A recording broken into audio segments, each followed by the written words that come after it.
बंगाल है जिसमें चुनाव के वक्त और दीदी को विजय मिलने के बाद सैकड़ों भारतीय जनता पार्टी के कार्यकर्ताओं को मौत के घाट उतार दिया जाता है। दीदी, कब तक बचाओगी उनको?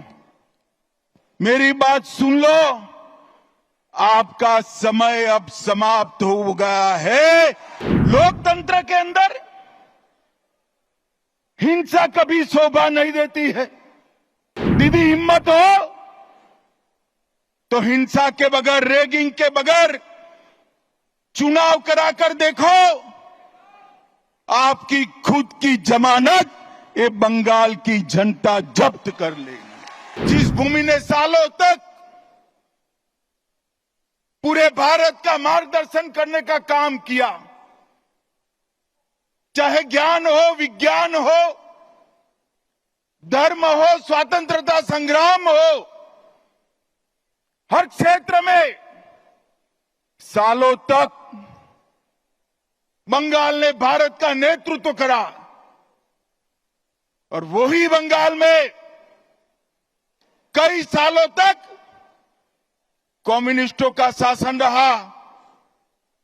और उसके बाद मां माटी मानुष का नारा देकर ममता दीदी आई और उन्होंने ये महान बंग भूमि को आज घुसपैठ, भ्रष्टाचार, स्त्रियों पर अत्याचार, अपराध, बम धमाके और हिंदुओं के साथ दुराचार का केंद्र बनाकर रख दिया है। दुराचार का केंद्र बना।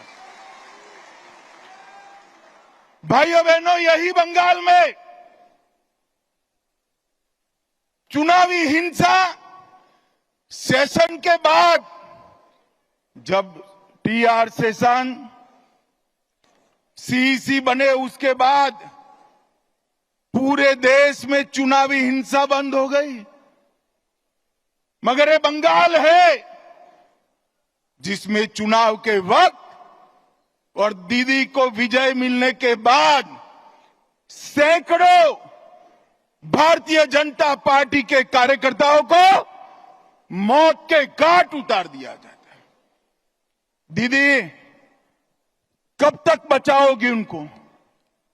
मेरी बात सुन लो, आपका समय अब समाप्त हो गया है। 26 में भारतीय जनता पार्टी की सरकार बनने वाली। और मैं सारे हजारों की संख्या में बैठे हुए मेरे मंडल के पदाधिकारियों को ये वादा करना चाहता हूं कि यहां तृणमूल की सरकार जाते ही हमारे कार्यकर्ताओं के हत्या के अपराधियों को जमीन में गाड़ा है तो भी बाहर निकालकर सजा करने का काम करें।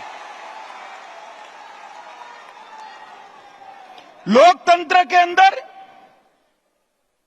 हिंसा कभी शोभा नहीं देती है। दीदी, हिम्मत हो तो हिंसा के बगैर, रैगिंग के बगैर चुनाव कराकर देखो।